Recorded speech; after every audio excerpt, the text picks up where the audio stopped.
Vanderbilt and Missouri, not exactly the game people expected for college game day this late in the season, but I think it's going to be a crowd pleaser. I think Corey agrees, so let's talk about it on this crossover edition of Locked On Vandy and Locked On Mizzou.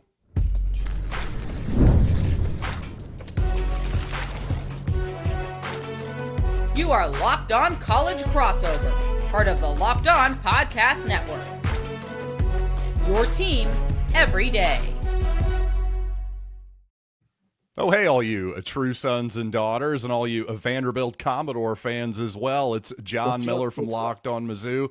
I'm here with Corey Burton from Locked On Vandy. We've got a lot of fun here. We got a beefy ep for you here, I would say, today. I want to ask Corey, first of all, among a bunch of other things, we're going to get to a whole bunch of it. How exactly aggressive is Vanderbilt going to be against this aggressive Missouri running attack? We're going to make predictions of the game, all kinds of stuff to get to here on this crossover edition of Locked On Mizzou.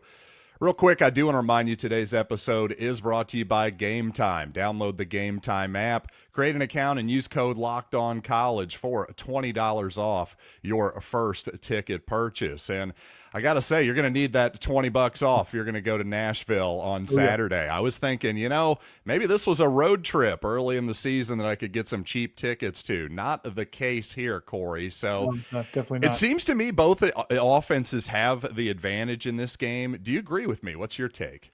Yeah, I do. And they have the advantage for the exact same reason. They're both extremely tough running the ball for different ways of running the ball, but both two of the strongest teams in the conference at running the ball. Ahmad Hardy and Jamal Roberts are a lethal duo that will give everybody fits, including Vanderbilt's defense, and they'll have to really game plan for that. And then, of course, the rushing attack led by Diego Pavia, Cedric Alexander, and the things they can do in the option game and the things they can do formationally and things and blocking scheme wise to really put defenses in conflict. That's what makes Vanderbilt dangerous. So I'm excited to see this. If you like running, if you like offensive line play, this is the game for you to watch for sure. Yeah, and to your point on both teams running the ball very differently, Missouri can be a very outside zone stretch type of team. I think, I would say it's fair to say Vanderbilt runs a little bit more at you for sure. Yeah. I'm just curious, Corey, I thought Auburn, especially in the second half, once they kind of realized that Missouri wasn't going to do much outside of the first 10 to 15 yards in the field, they got really aggressive, particularly against those Missouri runs. Lots of blitzing in the second half. Do you see Vanderbilt being that aggressive, or do you see maybe them trying to make Missouri march the ball downfield a little bit more? I think it's a combo of both. I think Steve Gregory and Clark Lee, that duo of defensive coordinating, they do a good job of mixing it up, and they blitz heavy in certain situations, and then sometimes they'll play off. Against LSU, they dared them to run the ball. They were not going to let those receivers beat them, so they put more people back in coverage and had them rally down to the run. Now, it did cause LSU to rip off a few big runs, but for the most part, they held that rushing attack in check, aside from a few big chunk plays there. But what they really did was with the edge guys and at certain times, certain down and distance situations, certain points of the field, they brought intense heat and really got after Garrett Nussmeier. I think it's going to be the opposite of that against Missouri. They're going to be heavy on the run, and I think they're going to constrict the field and try to limit that space for Missouri and say, hey, we dare you to beat us over the top. You don't have Luther Burden anymore. You don't have Theo Weiss anymore. We dare you to come after us. You don't have Brady Cook. You don't have that passing attack. We dare you to do that. And if you hit some big plays in that, so be it. If LSU hit some big plays in the running game, so be it. Was kind of the mantra last week. So their game plan is going to be predicated towards Ahmad Hardy, Jamal Roberts, not letting them get a ton of space and really kind of clogging up those run lanes on that wide zone, stretch zone scheme that you guys have. Yeah, I'll just say this from the Missouri perspective. You mentioned, of course, Luther Burden's gone. Brady Cook is gone. I do think Missouri has the playmakers on the outside and the inside to make a defense be able to pay, but sort of like last season, and maybe even statistically more so, Missouri just hasn't taken very many shots. And, well, last week against Auburn, it was kind of obvious why. It's tough to take deep shots when you don't have any pass protection. So that's one thing. I'm interested, though, on the explosive play side from Vanderbilt's perspective. You know, I think of Vanderbilt as more of an efficient type of offense. Where do they get their explosive plays from? They get the explosive plays from being hyper efficient for like 8 plays in a row, 9 plays in a row. Break a tackle, that kind of thing. Yeah, break a tackle. You know, against Alabama, the safeties fit the run wrong and left a massive gap, and Cedric Alexander took it 65 to the house. They'll take a shot every once in a while. They haven't really connected as well on those. You know, as you know from last year's game, the first offensive play for Vanderbilt, they took that shot over the top to Joseph McVay. You know, that's the kind of thing they do. They wait, get you guys to come down against the run, and then they take a shot over the top. If they hit it, great. If they don't, they're going to let you know that they're going to do it. And then eventually those 3, 4, 5-yard runs turn into 10, 12, 15-yard runs, and then one breaks for 50 or 60. And that's kind of how they get their explosive plays. They're not an explosive offense by any stretch. So since you brought up last year, I'm kind of curious, how much of obviously that was a heartbreaker for Vanderbilt last year, a double overtime game, I believe. Luther Burden had the game-winning touchdown catch there. How much did that game hurt Auburn last year? And do you think is that a game maybe that's stuck in their craw a little bit? Do you think they're thinking revenge at all this season? I mean, I think they always see this matchup as an important one. It's you know, ever since Missouri came into the conference, it was a SEC East battle that they would have. Missouri, what would you have, 12-4 against Vandy? Something like that. That sounds about right. Yeah, that sounds right. So it's one of those games, not necessarily revenge. I mean, I guess you could say that. But it was such a hard-fought game. It's like, okay, we think we can just get ahead on this one. It's not any sort of revenge type factor, but the factor, like the same motivation we had for South Carolina, where against South Carolina, you're 0 for your last 16, you know, that sticks in your craw more than like, hey, we're 4-12 against Missouri. That game last year was one that we had in our fingertips and we let it go. We can play a little cleaner and win that thing in regulation. That's kind of the mentality. And right now, being 6-1, ranked 10th in the country, game days there, college football playoffs on the horizon. That's all. I mean, honestly, and this is still surreal for me to say, but that's the motivation for this game. Hey, you get one step closer to the college football playoff, and you beat Missouri. That out of the remaining 5 games on your schedule, that is by far the toughest. And then you get Texas next week, which that game at the beginning of the season was probably one of the toughest, not so much anymore. And then you get Auburn and Kentucky, which, I mean, they're good teams, but I mean, let's be honest. And then Tennessee to end the season. Think about if Tennessee and Vanderbilt are fighting for that playoff spot at the end of the season. Think about how crazy that game is going to be. So incredible. And those things are the motivating factors for Vanderbilt. And the 4-12 thing, I think they just want to work back towards getting even in that series too. Yeah, that totally makes sense. And weirdly, it almost seems like if you're a Vanderbilt fan, it's almost like, hey, we got to beat Missouri if we're going to have a special kind of season. Just about any season, really. And, well, here we are. That probably it's either at Tennessee or Missouri at home there. Certainly those are your two toughest games left. And like I said, the previous week, Missouri played down in Jordan-Hare Stadium against Auburn. To me, I really need to know about Vanderbilt's offensive tackles in particular. Are they going to be able to hold up against this Missouri pass rush? Let's talk about that and get to even more on this special crossover edition of Locked On Mizzou and Locked On Vandy. But you know what? First, we're going to talk Mazda, who crafts cars for those who do more than simply move. And you can make everyday drives feel like anything but, from smooth handling to intuitive controls. With all-wheel drive standard in every crossover SUV,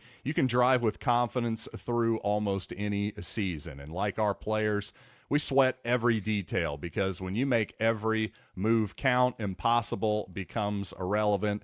It is Mazda. Move and be moved.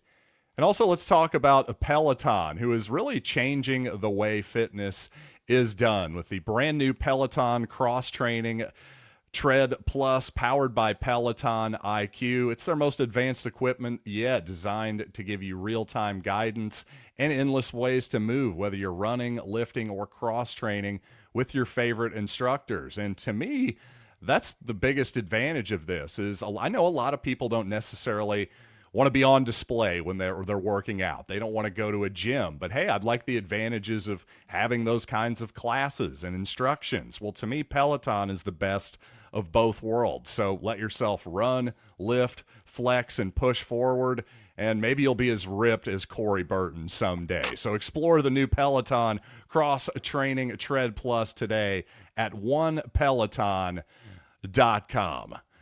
So, Corey, what do you think about this Vanderbilt pass protection? I'll tell you this, I don't necessarily trust the Pro Football Focus grades, especially in college football. I know you're a big offensive line guy, so you tell me. I know PFF doesn't really like the Vanderbilt offensive line outside of the center, Jordan White. That based on what I've seen, they can't be that weak. But what do you think? That Missouri pass rush, though, is formidable. Damon Wilson and Zion Young in particular. How do you think they'll hold up front against Missouri?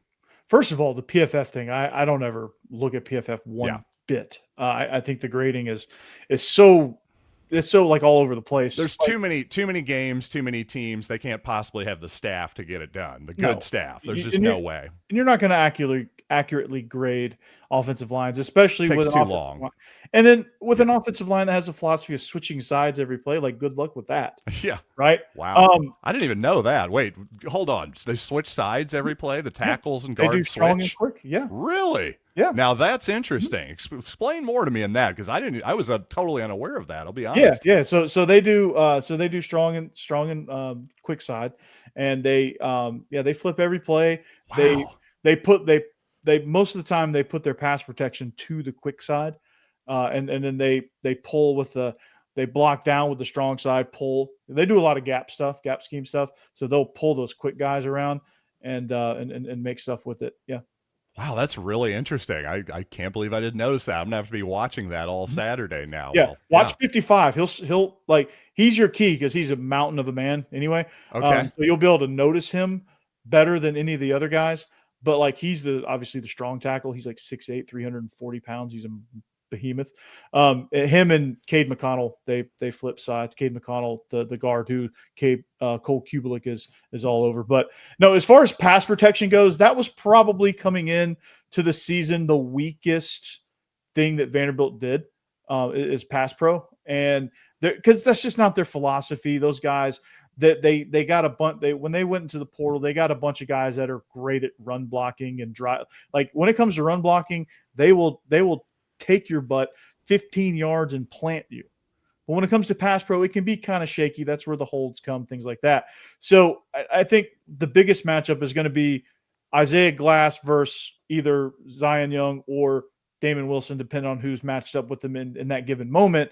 Like that battle is going to be the most pivotal if Vanderbilt wants to do any sort of drop back passing, which they don't do a ton of anyway.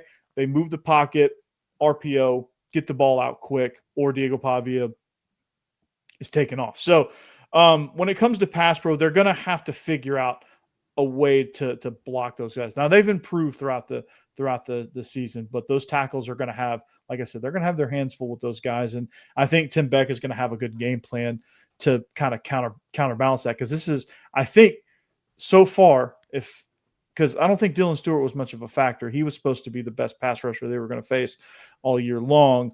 But this is probably the best duo that they will face in the pass rush game. How are those guys? Now, my question for you, John, is against the run, how are your edge guys against the run? What does the interior of your defense look like? How do they match up with Vanderbilt's offense? How are they going to stop things from your perspective?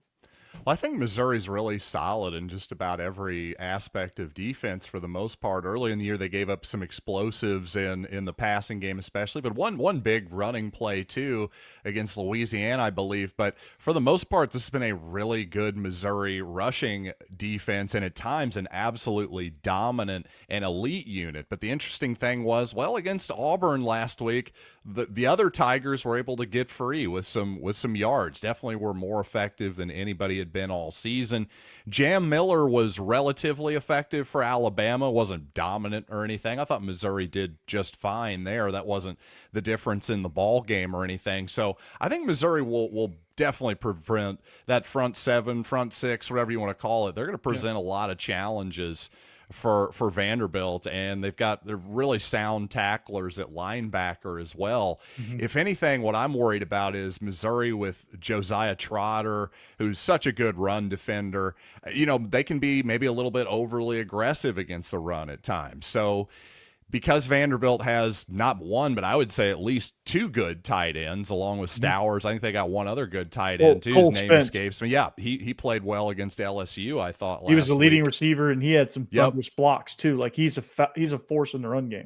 See, I didn't even know he was the leading receiver. I just thought he stood out at times when I was watching. In that game, he was. He's not usually that. Yeah, I knew what you meant. Yeah, against LSU, he was the leading receiver. But anyway, just that tight end group there, that's a little worrisome to me, and that would be something if I'm Vanderbilt. Like you say, you move him around a lot, play action. That's something that Missouri has been and could be vulnerable to on Saturday for sure. Anything else you were on the tip of your tongue you're wanting to ask me, by the way, Corey? I feel like I've been hogging the mic. No. No, it's all good. So for Missouri's defense, when you guys are going up against the pass, obviously the pass rush accounts for a lot of your success. Is that the reason why the back end has improved this season? Are those guys making plays independent of a pass rush? Like I noticed against Ty Simpson, he didn't have the day that he normally does against defenses. Right. His stats were a little bit lower. I mean, sure. he was effective when it mattered. Right. And that was the difference in the game. And that's the thing. So Ty Simpson, you go back and you watch that game. Yeah, the numbers weren't all that impressive, but boy, in those high leverage moments when you needed a big pass into a tiny window or just a perfectly floated ball on fourth down the sidelines, 15, 20 yards, he had it when they needed it. So, I mean, he made some really, really good plays in that ball game. But to your point, it's not as though those guys were just running wide open the entire game. I will say I think Toriano Pride is probably the one guy of the corners that you're going to want to try to throw at more often than not. He's shown a propensity to sometimes get beat deep in particular, but similar to those Missouri linebackers, I think sometimes the free safety, especially in a single high situation, gets a little bit too aggressive. Again, on play action fakes, it seems like Missouri really, the foundation of its defense is run defense, and sometimes they get a little bit too overly aggressive there, in my humble opinion. But you know what? Let's stop farting around, Corey. We got to actually make some predictions and some picks here coming up here in just a little bit. But as I alluded to earlier, we got to talk about Gametime, which is the best place to get college football tickets at the last minute. And here's the thing. Going to the game is fun, but endless queues, hidden fees, price jumping at checkout. Actually, getting tickets is sometimes the least pleasurable part about the experience.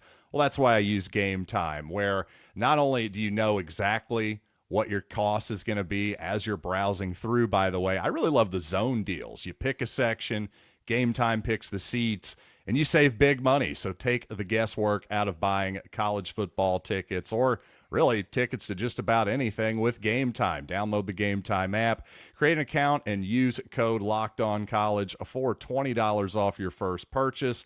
Terms apply. Again, that's promo code LOCKEDONCOLLEGE for $20 off. Swipe, tap, ticket, go. Download Gametime today. All right, Corey, you know what? Before we actually get to the final predictions here, what are the general just strengths and weaknesses, just real quick for Vanderbilt, and I'll do the same thing with Missouri. Offensively, it's the rushing attack led by Diego Pavia when they can when they can get a numbers advantage in the option game, that is the overall strength. Defensively, it's in the front four. Your defensive line is the strongest unit, followed by the linebackers. That front seven, front six, whatever you want to call it, is very formidable against the rush. They can get home on a blitz, and they're very well coordinated, and they tackle well in space too. So on the Missouri side, I think offensively, this is a team that when they're running the ball effectively, they can be a real meat grinder to play. The problem is when you force Missouri to pass, I'm not sure they know who they are yet. And some of that's the inexperience of the quarterback. Some of that is, well, they're just trying to figure out some new guys. I think true freshman Donovan Olubade, for example, he's proven if you've got him one-on-one on the outside, even if it seems like he's not open, he's kind of open. He's that go up and get it, aggressive, high point catch kind of guy. And again, defensively, Missouri, for the most part, has been excellent against the run. But what about against Auburn? We're going to see what's real, I think, for Missouri and Vanderbilt this weekend. So, Corey, I assume you're leaning toward Vanderbilt, but I don't want to put words in your mouth. What's your prediction here? Well, I didn't give you kind of the weaknesses for Vanderbilt either. Okay. I'll do that real quick, and then I'll make my pick. For Vanderbilt, like their downfield passing, what Alabama forced them into in that game is what they're weakest at. The 5-step drops, the down the field, intermediate to deep passing game where it's sort of a progression. It's just not quite there yet for Vanderbilt. That's probably the weakest part of their offense. Defensively, it's when you're not matching up blitzes and coverages. Sometimes they tend to miscommunicate on some things and leave some wide open gaps and things like that. Like the overall communication between the secondary and the front is just not always there. So sometimes you can catch them in a bust, on especially in the secondary. So that's kind of where the weaknesses lie there. But as far as this game goes, my prediction is this. I think this will be relatively higher scoring. I don't think it's going to be a full on shootout. Like a 40 to 30 something game or a 40 to 40 something game. But I do think it's going to mirror a lot what happened last year, which was a relatively higher scoring game, because both these teams are efficient, but can put points on the board. Like Vanderbilt scored points on every single drive they had against LSU, except for a punt and except for a kneel down. Those are the only two drives they didn't get points throughout the whole game. They scored 31 on LSU, which was a season high against that unit. So I think they're going to score in the 34-31 range, somewhere in that ballpark. And I think Missouri's going to be I think it's going to be like a 31-28 game or 34-31, 34-28 at worst case scenario, because I think both teams can score very effectively. Ahmad Hardy is the best running back in the country, I think. And as a duo, that's probably one of my favorite duos to watch. And as an offensive coordinator, O-line, running back guy, the stretch zone, the wide zone is one of my favorite schemes it's not one of my, it's my favorite run scheme, because you're attacking that edge. And if Ahmad Hardy can get that vertical cut against the grain, it's going to be dangerous. And Vanderbilt's got to limit that. And I think they will, because Clark Lee understands that. And I think he did a pretty good job of limiting that last year. They didn't have as good of a runner last year as what Ahmad Hardy is. But I think schematically they're going to figure out a way to make those cutback lanes non-existent and force Ahmad Hardy sideways. And it's going to be tough sledding there, I think, for most of the game. He's going to get his yards, of course, but I think it's going to be more of a, here, there, and just not frequently enough to really put significant damage. But I think it's going to be Vanderbilt 34, Missouri 31. Brock Taylor doesn't doink one this year, and he wins it. Well, that's funny you say he doesn't doink one. I don't know how confident he pushed it left, I guess. Yeah, right? yeah. I don't know how confident you are in the Vanderbilt kicking game this year, but of course they've been pretty close this year. Knock on wood. No? Yeah, Missouri, not so much because, quite honestly, just Robbie Meyer doesn't have all that much experience. Missouri's, starting kicker Blake Craig got injured in the first game, tore his ACL, I believe, so he's out for the season. So if it does come down to a kick, maybe advantage Vanderbilt there. You threw out 31-28, and I smiled because that's what I was thinking. I'll be honest, at the start of this week, I really was feeling fairly pessimistic and thinking that Vanderbilt was probably going to win this game. Maybe it's just my own optimistic nature, but as the week has gone on here, I'm starting to feel better about it for Missouri. I feel like this is an okay matchup for Missouri. I don't think it's a great matchup or anything. Here's something I'm curious if I can ask you, Corey, as an offensive guy. I don't know how much you've seen Missouri the last couple weeks against Bama and Auburn, but have you seen anything worrisome about the Mizzou running game in particular, like up front, or was it just simply that Auburn's front was that good last week, do you think? If you had to choose. I think Auburn had a really good game plan against them.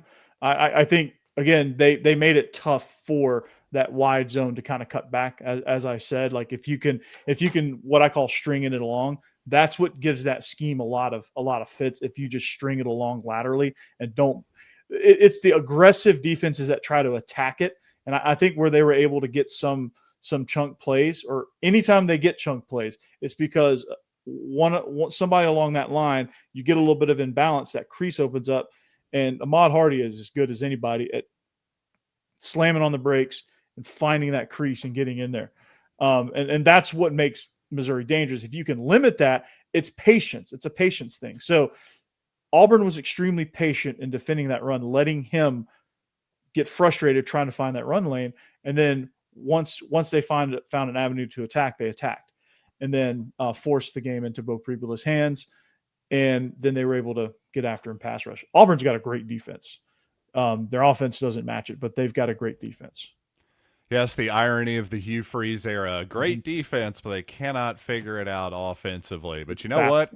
I'm hoping Missouri can figure it out offensively, get a victory, but not feeling terribly confident about it. I'm feeling confident this is going to be an entertaining football game and an interesting one to watch one way or the other. So with all that being said, hey, Corey, thanks for coming on. Thanks to all you Vandy fans. Thanks to all you Mizzou fans for making this show your first listen. And for your second listen, check out Chris Gordy's Locked On SEC, of course. Corey and I are frequent guests on the Squad show. So, check him out and check out Gordy's everyday stuff. He's getting a lot of great guests that I'm jealous of lately. He might even get Kevin Durant on one of these days as the Houston Rockets post-game guy. You never know. So, with all that being said, stay tuned to Locked On Podcast Network, and Corey and I will have some post games for you on Saturday, Sunday, ASAP. So until then, for Corey Burton, I'm John Miller.